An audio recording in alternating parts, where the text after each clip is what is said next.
Hey everyone, welcome back to Bookshelf Mystic. Last night, my boyfriend and I finished our playthrough of the Mass Effect trilogy, and it was awesome. So I thought I would stick with the same theme of aliens trying to take over the galaxy and make a video today about Animorphs.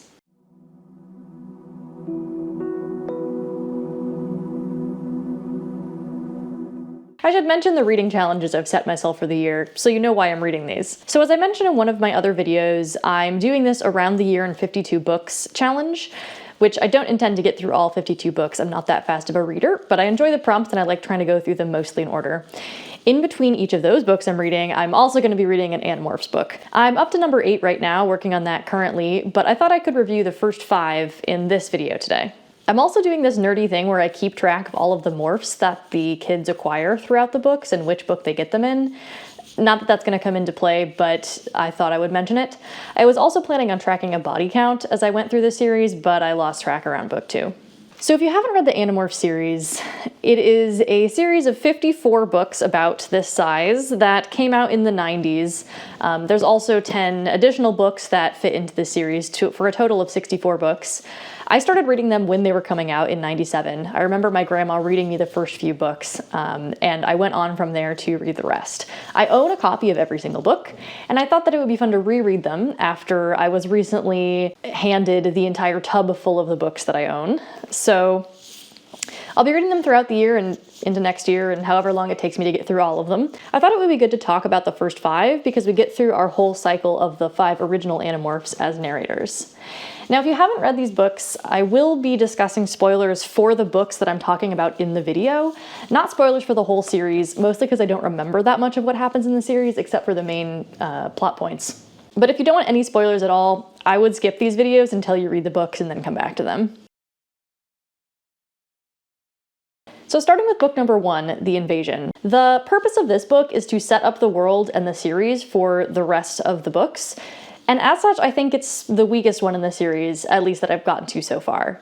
Jake is our main narrator, and he's sort of the regular cookie-cutter white boy. He does get a little bit more development as the series goes on, but it's clear that this first book, he was picked as a narrator to try to be sort of the everyman for 11-year-old boys who are reading this book to latch onto. The writing style is really trying to be cool with 90s slang and, hey, I'm just a kid like you guys kind of vibes. It's not really too bad, but it's certainly the worst in terms of that sort of writing style. I read this book to my boyfriend, actually. He had never read the Animorphs book, so I figured we could give the first one a shot together. And he thought that Jake just came off as whiny. Granted, there was a galactic war starting to take place on Earth, and I wouldn't fault a kid for being whiny, getting thrust into that, but I can see where he's coming from. Now, Jake doesn't actually end up being that boring going on further in the series, but I don't know anyone whose favorite character is Jake. I think he's just sort of there to fill in the gaps and be the leader for the rest of the squad, especially in this book. I would not want this book to be the only Animorphs book someone reads. It does a good job of setting up the conflict in the series, but it's really only good in relationship to the rest of the series it sets up. I do love that it doesn't end happily. The Yeerkpool invasion is pretty much a disaster. The Animorphs almost get killed and they rescue one person.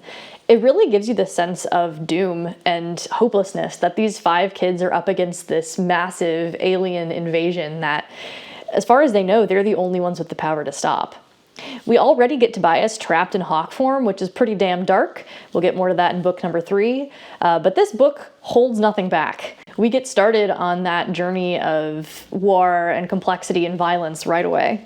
It was fun in a sad, dramatic irony sort of way to see Tobias be so excited to morph into a cat and show his morphing powers to the other Animorphs, given what we know happens at the end of this very book, that he will be stuck as a hawk for, as far as he knows, the rest of his life. So we don't quite see the Animorphs in their full stride.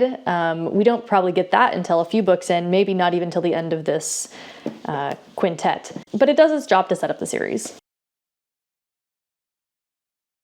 Next we have The Visitor, narrated by Rachel. Rachel is a lot of people's favorite Animorph, and I can definitely see why. One thing I love about these books is that each kid does have a different narration style, and you can really see the difference in their character coming through.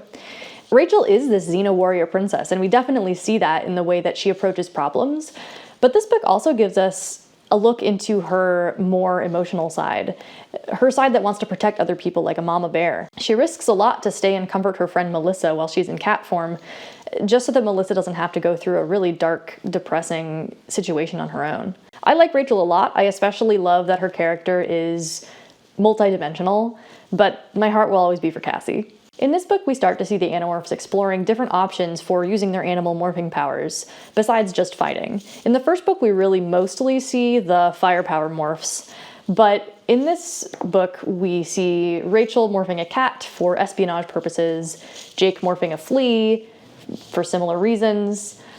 We start to see more of the scope of what this power can actually do for these kids as they try to fight this alien invasion.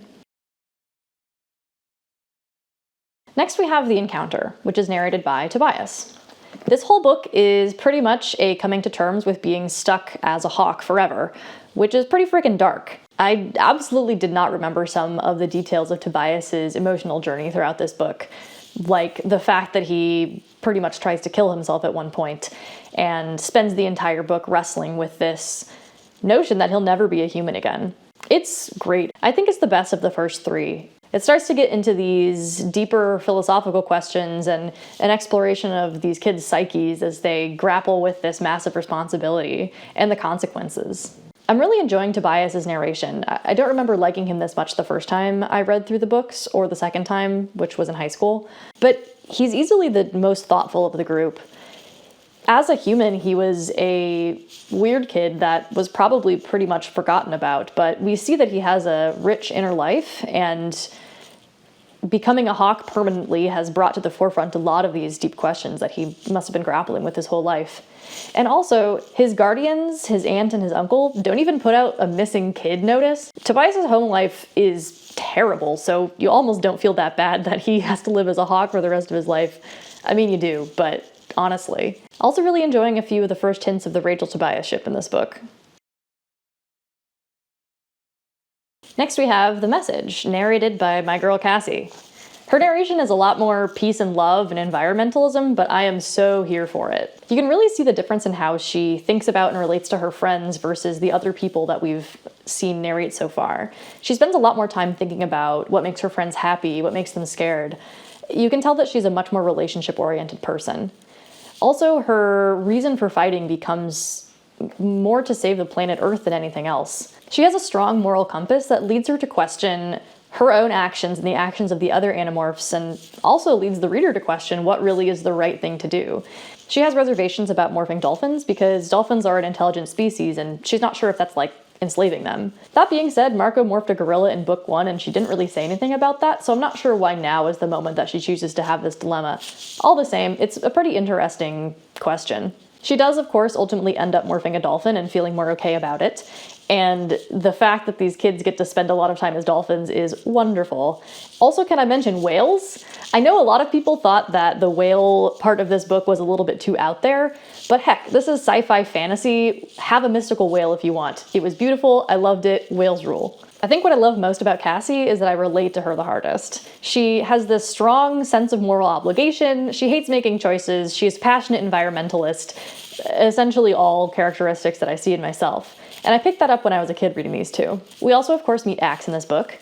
He doesn't have a huge part in this one because he comes along at the end, but he, of course, is along for the ride for the rest of the series, so looking forward to having him here. I did not remember the Cassie-Jake relationship being so explicit this early on, but hey, I'm here for it too. And last for today's video, we have The Predator, book number 5, narrated by Marco. The Predator has a lot of scenes that I remember vividly from my first read of the Animorphs series. We've got Axe running amok in a mall cafeteria, we've got the infamous ant adventure, which haunted me for a long time, and we have Marco finding out about his mom. All of that happens in this one book, honestly a very densely packed adventure. What I didn't remember so well was how vulnerable Marco really is. As a narrator, you see a lot more of a window into these emotions he's been grappling with that he usually hides through this veneer of humor. So far, we've mostly seen him as a bit of a jerk, someone who's not very invested in the Animorphs and just wants to be left alone. But a lot of that is this front he puts up because before an alien crash landed and gave him this magical power to morph into animals, he was already dealing with a lot. His mom disappearing, his father falling into depression, losing his job and moving to the poor part of town. He has had a lot on his plate for his whole life. He's also very intelligent. I never really picked up on Marco being the smartest of the bunch, but he's clearly that. About the actual plot of this book, I get that they're kids, they're inexperienced, but man, all of their plans sort of suck. I mean, I don't think I would do much better if I was thrust into this situation, but think more than 1 or 2 steps ahead whenever you're going to attack the Yeerks. But I do give them credit for going for it rather than sitting around waiting for the perfect opportunity to strike, and they do get better, so I'll give it to them as growing pains. Also, they're like 12. Okay, so I still really love Animorphs. You should read them. It's obviously a series written for younger readers, but the themes are as dark and complex as anything you could want in a good sci-fi. There's great characterization, there's great gritty sci-fi, there's great moral dilemmas. You have to get through a little bit of too cool for you 90s tone in the first book and be willing to read a children's series, but totally worth it. I hope to make more videos about Animorphs in the future as I read through the rest of the series, so look out for those. I'm not really going to give a rating in these videos because all the books vary a little bit, but overall, of course, I give the Animorphs series 5 out of 5, so if you've got a favorite character or favorite moment, let me know in the comments. I would love to talk more about Animorphs with you. And if you want to hear more of my Animorphs book talks, subscribe to my channel. I'll be posting more as I read more. Until next time!